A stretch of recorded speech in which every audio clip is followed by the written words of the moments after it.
통하는 마음, 통하는 관계 웨비나 두 번째 시간입니다. 어려서 외상이 꼭 나쁜 것일까요?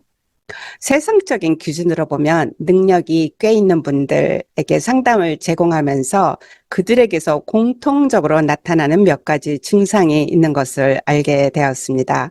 자신이 맡은 일에 최선을 다하고 주위 사람들이 인정을 하지만 본인들 자신은 자신을 인정하지 못한다라는 것입니다.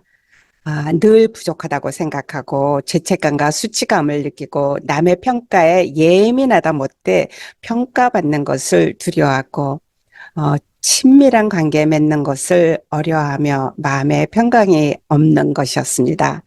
성실하고 뛰어나고 하나님을 믿는데 행복하지 않다. 안타까운 일이죠. 문제 해결은 문제가 없다든가 믿음으로 살라 아니면 고난이 복이다라는 말로 해결이 안 됩니다. 문제가 있을 때 사람이 만든 문제인지 해결이 가능한지 그런 거를 좀 살펴보고 그리고 문제를 구체적으로 알고 직시할 때 고통도 완화될 수 있고 문제를 해결할 수 있는 길도 찾을 수 있습니다. 행복하지 않다라는 게 꼭 불행하다라는 이야기는 아닙니다. 그러나 위에 열거한 증상을 가지고 있다. 그러면은 한마디로 마음에 쉼이 없는 상태로 산다라는 것이고 그렇게 하게 되는 다양한 요인이 있지만 그중 하나가 다루어지지 않은 외상 경험입니다. 사람들은 외상을 보통 끔찍한 경험이라고 보통 표현하죠. 끔찍한 외상 경험은 오랫동안 심리 상태에 영향을 줍니다. 외상 경험, 반복되고 적절하게 다루어지지 않으면 다양한 정서적, 심리적 장애와 관계에 문제가 생기게 됩니다. 특별히 어린 시절의 외상 경험은 전생에 걸쳐 심각한 심리적, 관계적 문제를 야기합니다. 어릴 적 외상은 방치, 성적, 정서적, 신체적 학대 또는 가족의 학대를 목격하거나 정신질환 부모 밑에서 자랄 때 생기게 됩니다. 어린 시절의 외상 중 많은 분들이 본인들이 외상 경험자라고 인지하지 못하는 외상이 있습니다. 오늘은 그 외상이 무엇인지 그리고 어떻게 직면하면 치유와 성장을 이룰 수 있고 그리고 인격과 영적 성장 그리고 삶의 질을 높일 수 있는지를 살펴보도록 하겠습니다. 이 외상에 관심을 기울이게 된 것은 저도 그 외상 경험자이기 때문이었습니다. 주님을 열심히 믿고 식구를 사랑하지만 무슨 일이 있었을 때 식구가 용서가 안 되는 것이었습니다. 무가치감, 수치심, 죄책감 외에도 내 자신과 다른 사람들에게 거는 비현실적인 기대, 부정적이고 지적하고 정죄하는 내 안에 있는 가시들로 인해 마음의 평강을 누리지 못했습니다. 사람들 앞에 서면 너무 불편했고 남의 잘못했을 때 꼭 내 탓 같았고 스스로 가짜 같다는 생각에서 벗어나질 못했습니다. 아마 저와 같은 증상을 겪는 분들이 꽤 있을 것입니다. 이런 증상을 가진 사람들에 대해 연구한 분이 있습니다. 1988년 하버드 대학의 주디트 허먼 박사는 장기적인 외상의 증상을 설명하기 위해 복합 트라우마, 복합 외상이라는 새로운 진단이 필요하다라고 제안했습니다.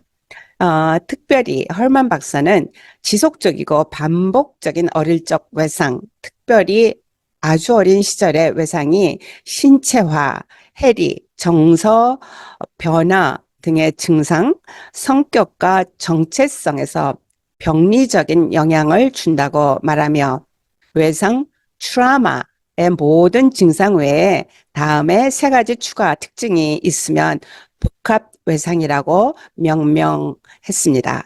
첫째로는 정서 조절에 문제가 있는 겁니다. 불안감, 폭발적으로 분노나 감정에 반응이 있고 스트레스 요인이 있으면 자신을 진정시키는 데 어려움이 있는 겁니다. 두 번째로는 자신에 대해 지속적인 부정적 믿음을 가지고 있는 겁니다. 수치심, 죄책감, 실패감을 동반한 자신을 실패자 아니면은 무가치하다라고 믿는 것입니다. 세 번째로는 관계를 유지하고 다른 사람과 친밀한 관계를 맺는데 어려움을 갖는 것입니다. 다른 사람을 신뢰하는 게 쉽지가 않고 또 자신에 대한 부정적인 자기상 때문에 관계에 대해서 좋은 관계를 맺는 게 부적절하다라고 본인이 생각하기 때문에 생길 수 있는 문제입니다. 헐만 박사가 제시한 복합외상은 다른 말로는 외상, 발달 외상 또는 애착 외상이라고 명명하기도 합니다. 현재 이 외상은 소아 양극성 장애, 반항 장애, 품행 장애, 집중 장애로 잘못 진단되는 경우가 많고 그래서 외상을 근본적으로 치료하기보다는 약물로 치료하는 경우가 많습니다. 저희 어린 시절을 돌아보면 분명하게 지적할 수 있는 신체적, 언어적 학대는 외상은 없었습니다. 그러나 딸넷 그리고 아들이 막내인 집안에 태어나 경제적인 안정을 위해 아버지는 집에 안 계셨고 어머니도 제가 중학교 들어가기까지 일을 하셔야 했습니다. 2살의 언니는 학교 후에는 동생들을 돌보았기 때문에 부모님의 신뢰를 받는 존재였습니다. 집안에서 가장 귀한 남동생은 가만히 있어도 사랑을 받았고 이쁘고 애교스러운 여동생은 몸이 늘 약해서 어머님의 사랑과 관심을 결혼하기 전까지 받았죠. 집안에서 나에게 관심을 주는 사람은 아무도 없었습니다. 그래서 스스로 알아서 모든 것을 해야 했습니다. 어릴 적 보이지 않는 존재로 방치된 존재로 인해서 존재 거절감 그것이 깊이 들어가 있었고요. 그것으로 인해서 부정적 자기상이 생겼던 것입니다. 그래서 잘 열심히 최선을 다해도 삶이 행복하지 않은 복합 외상자, 애착 외상자였습니다. 그런데 이런 어릴 적 애착, 복합 외상이 꼭 나쁜 것일까요? 이런 외상을 경험하신 분들을 상담하면서 발견된 놀라운 사실이 있습니다. 많은 분들이 밖으로 표현은 굉장히 강하게 해요. 근데 속으로는 마음이 여리고 따뜻하다라는 것입니다. 또 관계를 귀히 여기고 남이 울 때 같이 울 수 있는 사람들입니다.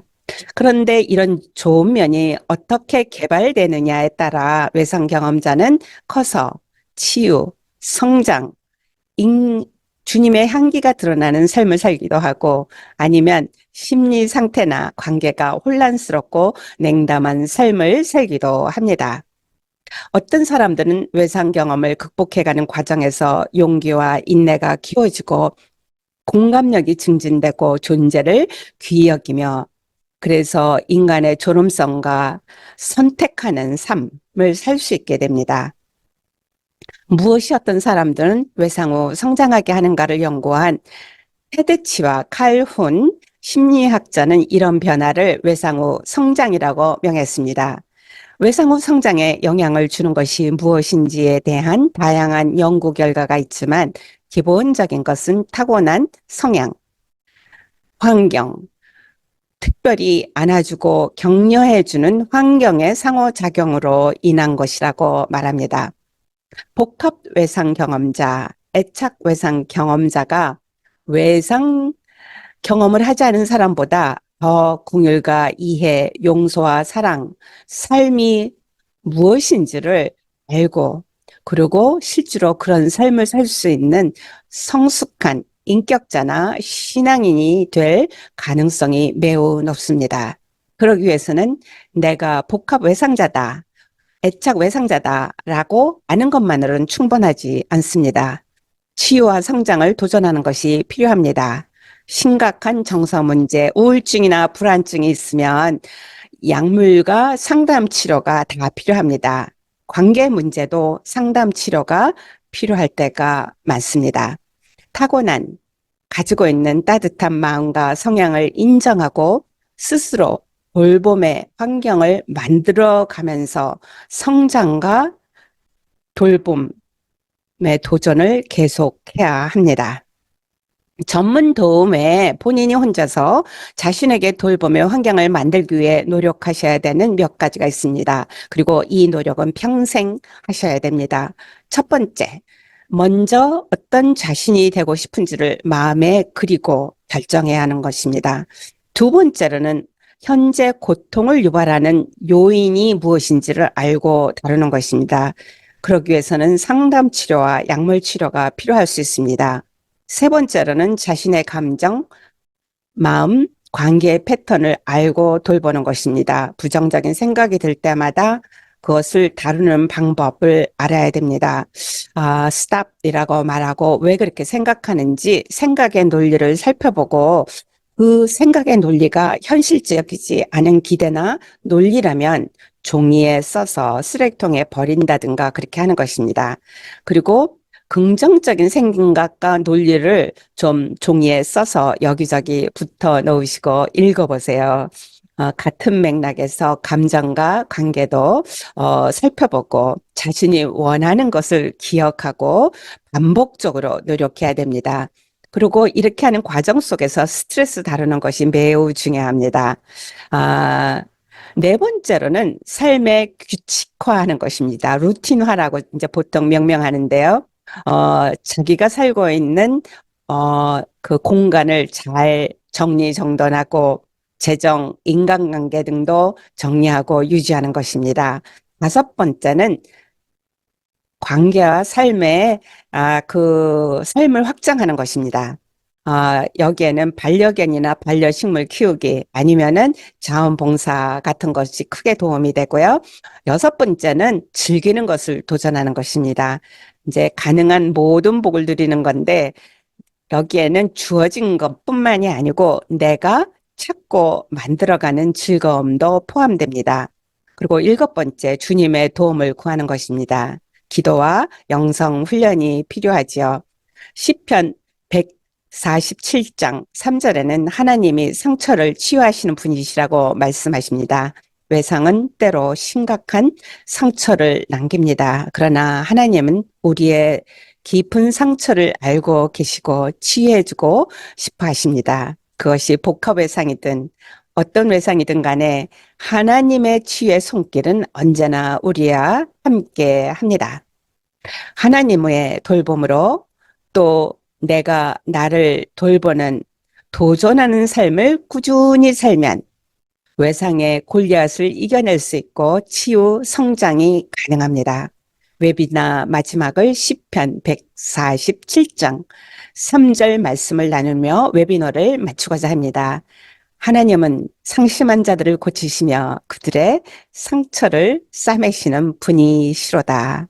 들어주셔서 감사합니다.